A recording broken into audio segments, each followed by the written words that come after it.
just because you have done something for a long time or just because you are somewhat good at something doesn't necessarily mean that you have to pursue it. That conversation was like chilling. I remember leaving that like, oh my gosh, like, okay, this is confirmation from the universe that it is time to leave. I still think that I can do anything. Like the world is your oyster.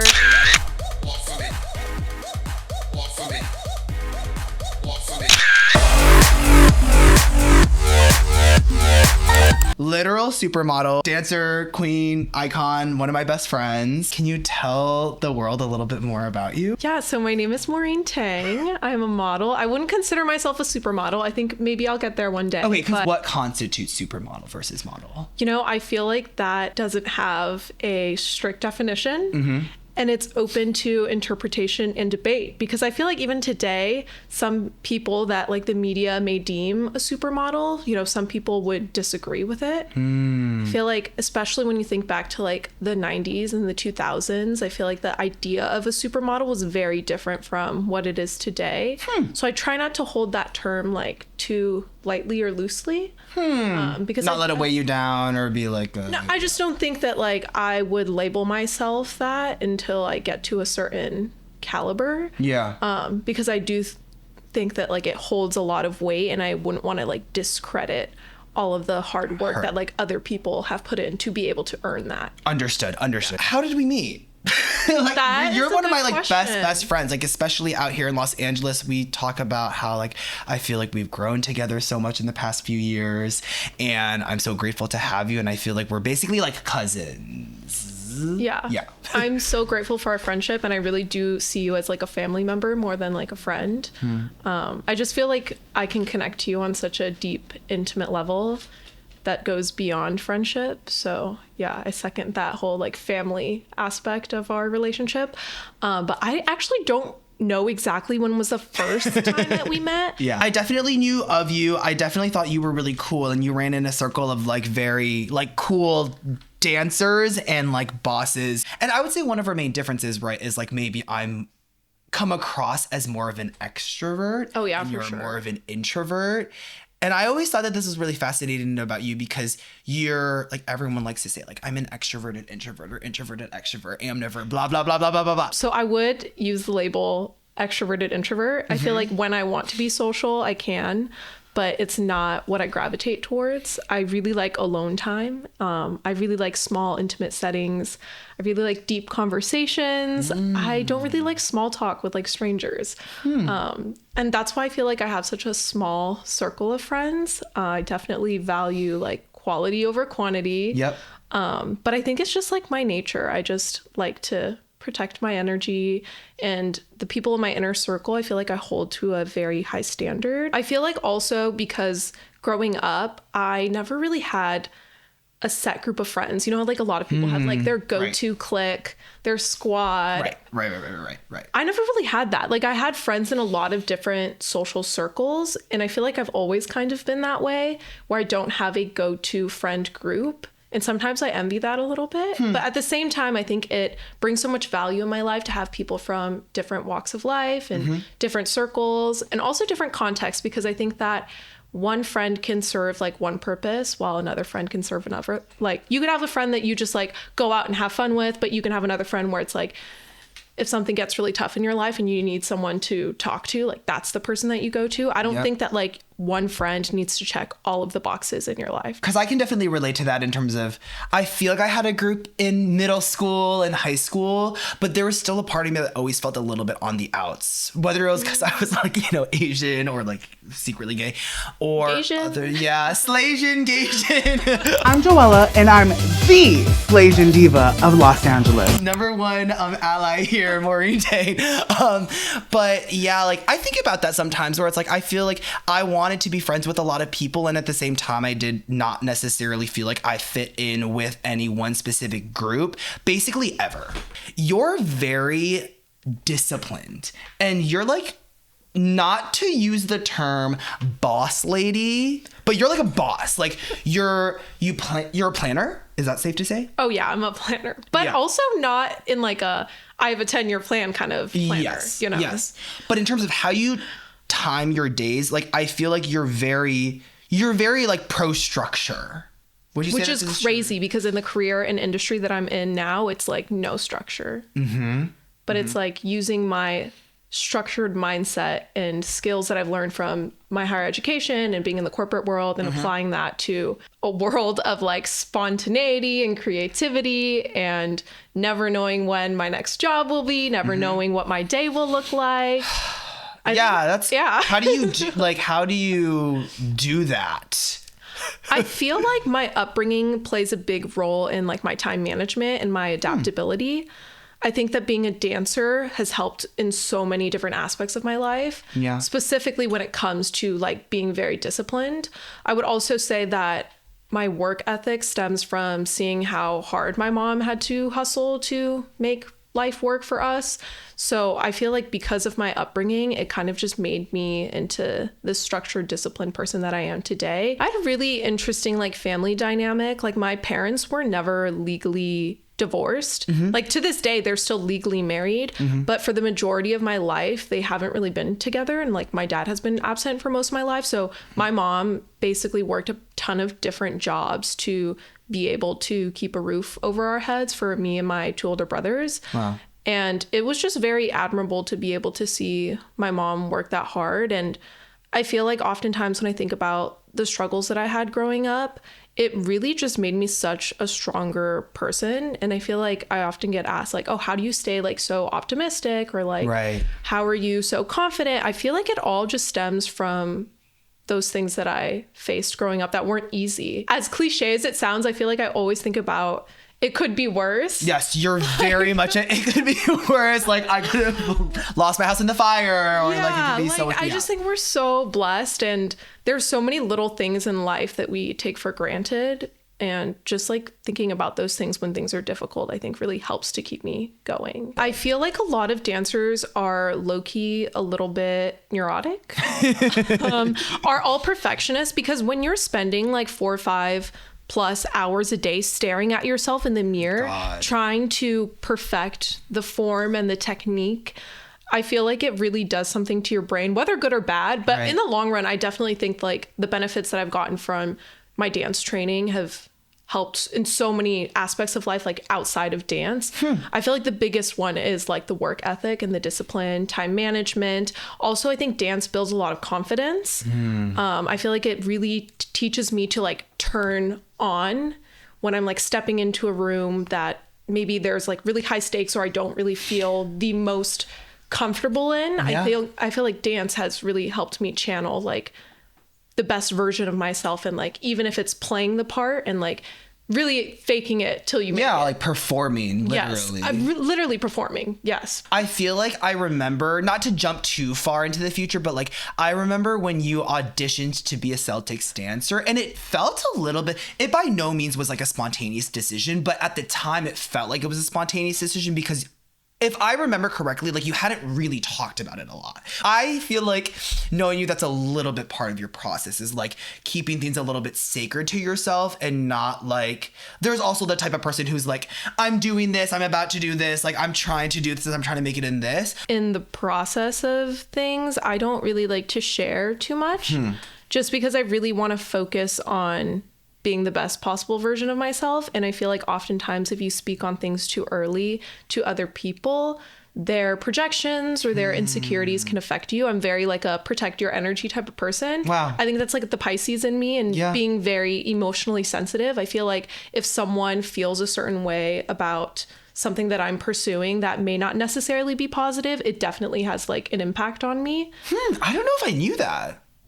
Really? I think you do a good job not making it seem like you're phased, but I think it makes perfect sense. I think it's a balance of like not caring what other people think about you, but at the same time knowing how precious your energy is and how it can be affected by other people. Yeah. So I try not to think so much about like what other people are thinking, and just like focus on the craft and focus on the things that are in my control. You've been Hannah Montana, literal Hannah Montana.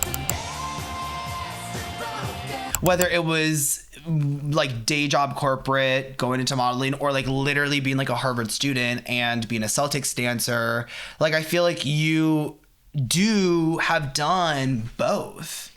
I feel like it's been really fun. Yeah. And part of my way of living life is like do it for the plot. And I feel like the duality of like the different worlds that I've existed in is very much like do it for the plot, but also because I have so many different interests that are different from one another, it kind of just resulted in having to coexist in like two very different worlds, not even super intentionally, just because I couldn't decide what exactly I wanted to do, but I wanted to do a lot of different things. Yeah. And it just so happened that during certain phases in my life, it was impossible to just pick one thing. Right. And Why? I Why? Because I can relate, but why? Well, I feel like in college, right? Like I wasn't going to give up my college education to be a professional dancer. Yeah. But I also wanted a taste of like the professional dance life. So that's why I did both. In terms of like working in finance and being in the corporate world and modeling, I feel like for me, for the longest time, modeling was really just fun. And it was like a hobby. Yeah. It was not something that I viewed as a career. And it was not something that I had set my mind to initially. Yeah. It kind of happened unexpectedly and fell onto my lap, and I kind of like took that as a sign to kind of run with it and see what could happen. Yeah. But I think especially with pursuing a creative career that doesn't always come with a lot of financial stability, I needed to build myself a financial safety net. Totally. So that's why I had to do both. But also I think beyond the financial safety net, I knew that if I pursued the creative route fully and later down the line I realized it's not actually what I wanted to do, it's going to be a lot harder to bounce back into the corporate world if I had no experience at all. Yes. So it's not only the financial safety net, but also just thinking like later down the line, I don't want to close off any doors of opportunity that I may potentially want to leave open in the future. But I feel like as a kid, my primary vision for the future was really just to like provide for my family. Wow. Because I think that was like a thing that was constantly in my mind growing up, and like just trying to figure out how I could help in any way possible. I feel like that was for the longest time the main driver of like my goals in life, was just to be able to help my family. Was that communicated or placed onto you, or is that something that was like internal? I think internal. I feel like all of the pressures that I've ever had in life really come from me being hard on myself. Wow. I think that my mom is like strict in some ways, but also not strict in other ways. She's not traditional like tiger mom. Yeah, she doesn't give up. She doesn't seem like she's like fun and goofy. Yeah. But at the same time, she does, I think, have a high expectation and standard for me. But that's because I have that of myself, and I've always had that like as a kid. So I feel like she knew that that was just a part of who I am. Yeah, I feel like I've just always been that way. Like a perfectionist. And I really do think like dance has played such a big role in that. And like there is like a right or wrong way to do a certain thing. And there's always like more that you can do. It's all in the details to like perfect the form. You know, it's always about like there can be more, and like you can work on yourself better, and like especially at such a dichotomous place like Harvard, when you have like such rich elite, and then also more recently, historically, people from more diverse and underrepresented backgrounds, like especially socioeconomically, like there is such a culture clash and perhaps in jealousy from I mean, even though I myself have not had to provide for my family, like I still, like, you look at that, it's like, oh, you could literally do whatever. But I feel like you always carry yourself as like, this is just what I want to do, or like this is my MO, and it's not because I have to feel or I have to do this, or I've been assigned to like my life has been assigned to me. But I feel like that's been like your like self-imposed mission. Yeah, I feel like I never want to victimize myself in terms of like the upbringing that I had, and maybe my family didn't provide for me as much as I had wanted to growing up. Like, I never want to think about that as like a burden or something that made me turn out to not be the best possible version of myself. If anything, like an impediment. Yes. Right. If anything, I feel like it was an accelerator to a lot of like the good character traits that I have, a lot of the goals that I had set for myself. Yeah. Like, as much as I wish that my parents had maybe spent a little bit more time or money on like developing a lot of the different hobbies and interests that I had growing up, I feel like really like timing is divine and things worked out the way that it should have. Yeah. And I'm grateful. Like, I think if it weren't for my upbringing, I maybe would have turned out to be like a very entitled person. Or maybe I wouldn't have been as driven or goal oriented if I knew that I always had like family to rely on, or I could do anything that I wanted. I still think that I can do anything that I like. The world is your oyster. We all have free will to some extent. You know, it's different, but I'm not capitalism. But yeah, I don't know. I feel like I never, like, even growing up, I knew that we didn't have a ton of money, but I never like looked at myself as like, oh, I'm so poor and like I don't have all the things that like the other kids at school have. Yeah. It really was like being creative and adapting to my situation. And if anything, like the unconventional path of getting to the goals that I wanted just made me like stronger and more interesting of a person, I feel Definitely. like. So actually I was first put into dance by my mom, and it was because I had like an older cousin who did ballet. And I remember like as a kid, I have a lot of cousins, and when we would hang out at like family gatherings, we would just make up dances as cousins do. I feel like non-Asian people don't really do that. Like most Asian people that I know, it's like, let's do a show. Perform for the family. That whole thing where it's like, if you perform for your family, you have trauma. Yeah, no, literally. Yeah. So we would always like perform for our family, and I feel like my mom had early on noticed that I was like kind of stiff and like didn't have a lot of rhythm. And like my two younger cousins who are now also amazing dancers, choreographers, dance coaches. Florine and Claire? Florine and Claire. Hey, Florine and Claire. I feel like they were so naturally talented. They were like very naturally flexible. And I was not that. Like there were a lot of I feel like natural abilities that I didn't have, but Shocking. Sorry, I interrupted you, but I'm shocked. No, like I remember when I went into like my first few dance classes, so many people at the dance studio had been dancing since they were like in diapers. Wow. And I remember just feeling so behind. Like I was also not a very naturally flexible person. So everyone would be like fully in their splits and I'd be like a foot off the ground, like struggling. Wow. But I feel like, so my mom was the person who got me into dance. And I think she instantly saw that I like fell in love with it. I remember my first dance competition, I ran off stage and I was like screaming with excitement to my mom. I was like, oh my gosh, this is so fun. Like that was so fun. Like I want to do that again. Wow. I think I just like, love performing and being on stage and like putting on a show and playing a character, telling a story. That's honestly why I love modeling so much too, is like that component of it. But yeah, I feel like I instantly fell in love with it. And my mom saw that, and from there on, like dance became such a big part of my life. I did like competitive studio dance, like Dance Moms kind of stuff, but like without the drama. Do you have my bee costume? You mean, hold on, the ugly bee costume? I gave it to the Goodwill. Solo. That was natural. Feel me.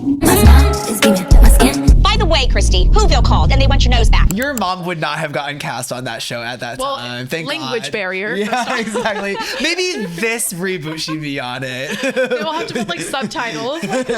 And now like I do dance jobs here and there, but honestly like modeling is my main priority. And sometimes I like joke about the fact that like dance to me is like the toxic ex, where sometimes it's a love-hate relationship, that it has been in my life for so long that sometimes it's like it feels more like an obligation to keep doing it. It's like I've already invested so much time and energy and training my body physically to be able to do certain things. Like why would I not keep pursuing it? But also coming to the realization that just because you have done something for a long time, or just because you are somewhat good at something, doesn't necessarily mean that you have to pursue it. Yeah. I think that was another big thing that I realized was that's what made, I think, like leaving my job so hard too. Is like, I was like really good at my job.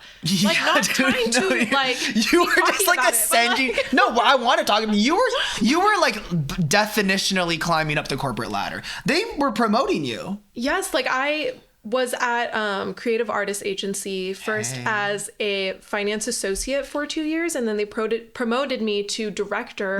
And I'm pretty sure I was like one of the youngest like executives that the company had ever had. And I was in that role for no more than a year because I knew at that time that's not what I wanted. And there could have been a world where I just like kept climbing the corporate ladder, and maybe, who knows, like later down the line I decide that that's what I want in life, but right now that's not. But I feel like the reason that made it hard to leave too was like I was good at my job. I think if I was like bad at my job, it would have made it easier to leave. Yeah. Like, oh, like I'm not good at this. Why am I doing it? And you were a literal boss. Like you were a boss for like college grads.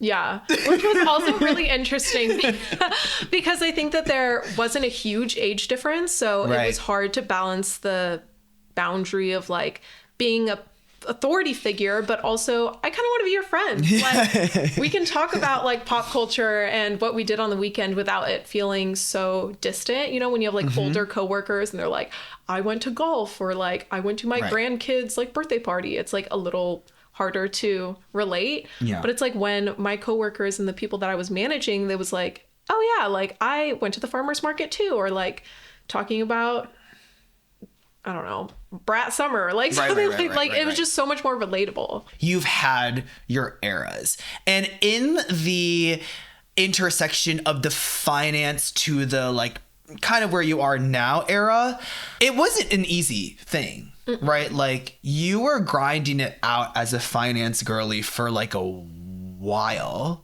Can you tell us a little bit more about pre-transition into that? The literal Hannah Montana days when you were more or less more secretive in your job about what you were doing outside of your job and like keeping the compartments there.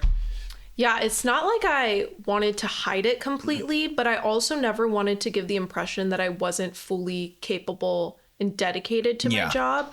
I wanted to make sure that management always knew that I could get the job done. I didn't want them to worry about like me being able to handle big responsibilities, because at the end of the day, I knew that I could juggle both. It was not easy. It was logistically very challenging, like having to take Zoom meetings backstage at like a runway show, or like having my computer on set and like trying to respond to emails and messages in between things. No, that was definitely when you were in your most like functionally robotic. Like I feel you were living like, it felt like on the outside you were living two different lives and just like had to make it happen. Do you watch that?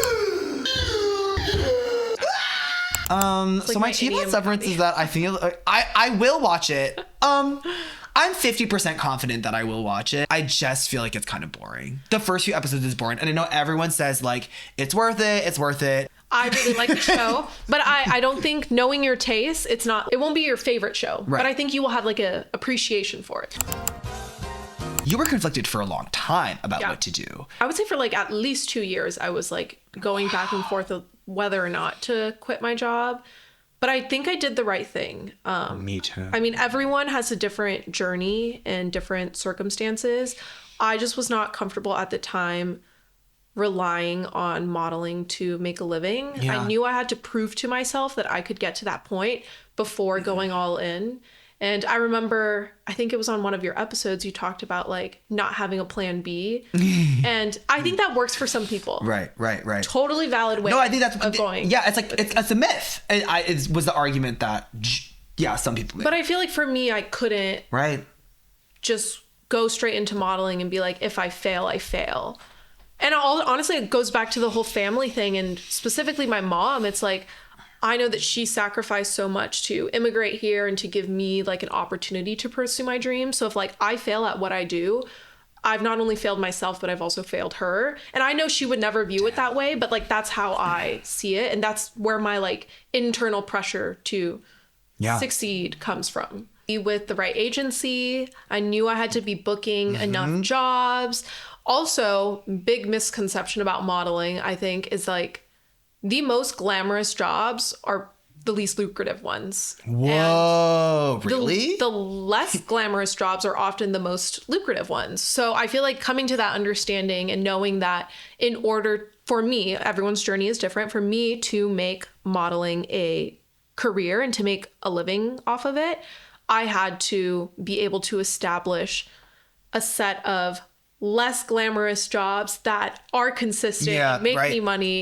And then the more like fashion campaign, editorial things that don't always pay the most, but are a lot more exciting to do. I had to come to the understanding that it's a balance. Like you can't just do all of one thing, because then you can't really make it into a career. Right. So what was like the ultimate straw then that was like, now I'm going to do it? One day I was in the office and I was staying there pretty late. I don't know why. I was just like working on something and he was still there. My manager always stayed really late. Wow. But he also came into the office really late. He was not a morning guy. He would show up at like noon and then he would stay until like really late at night. Wow. But one time I think we were like the only 2 people left in the office and it just felt right for me to have this conversation. Like I'd been thinking about leaving for so long and on this specific day, it just felt right to do it. So I went into his office and we started talking and I told him that like this job wasn't really making me happy and I just felt like it wasn't fulfilling me. Yeah. And that there wasn't much that I had to complain about the job because honestly, it was a pretty good job, especially when I compare it to my first job at Morgan Stanley. Like I had some decent work-life balance that for my own personal reasons didn't exist because all of my lifetime was spent doing other types of work. Right. Like I would take PTO to go work in modeling. Yeah. So like it was because of me that I didn't have work-life balance, but the company itself was great. Like I think the people were pretty good. I didn't have to work too crazy. The work was like somewhat interesting enough for me to like be there for a decent amount of time.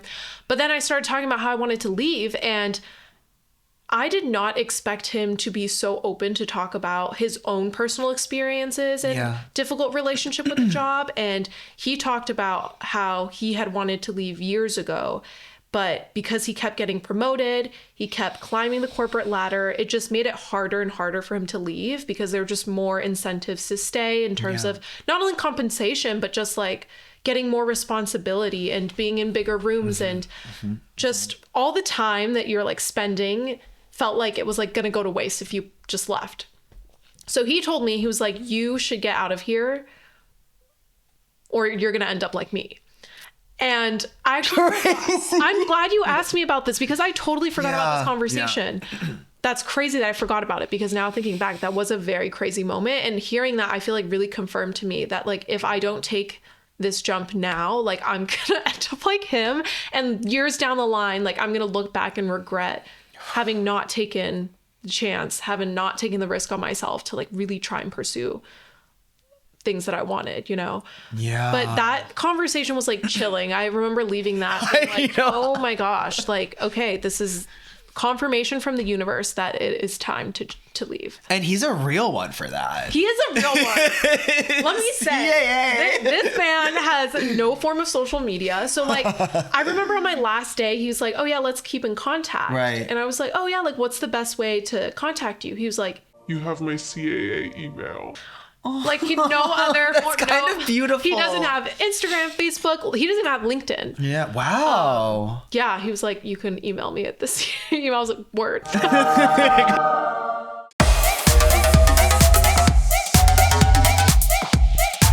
When you see the very glamorized sides of modeling, you see like the final product, it's like a beautiful image, someone just looking gorgeous and stunning. At the end of the day, it all goes back to capitalism. Like it's all a business. The older that I get, I really feel like I already have everything that I want in life.